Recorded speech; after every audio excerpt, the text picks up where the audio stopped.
Good morning, everyone. Today I'm going to explain about Sonar Nexus Repository Manager.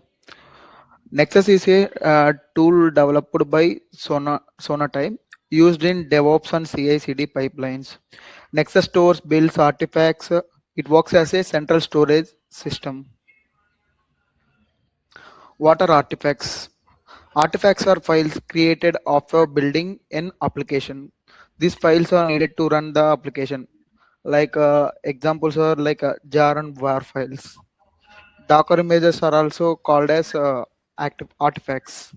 Packages used for deployments are artifacts. Why Nexus is needed? Nexus is needed to avoid build problems. It helps download files faster. It makes builds more stable.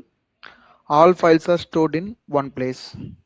It reduces the dependency issues. Types of repositories in Nexus. There are three types of repositories in Nexus. Hosted repository stores company files. Proxy repository stores external file. Group repository combines many repositories. This makes works easier for development. Nexus in CI/CD. Nexus is used in CI/CD pipelines. It stores build results. It helps automate the process.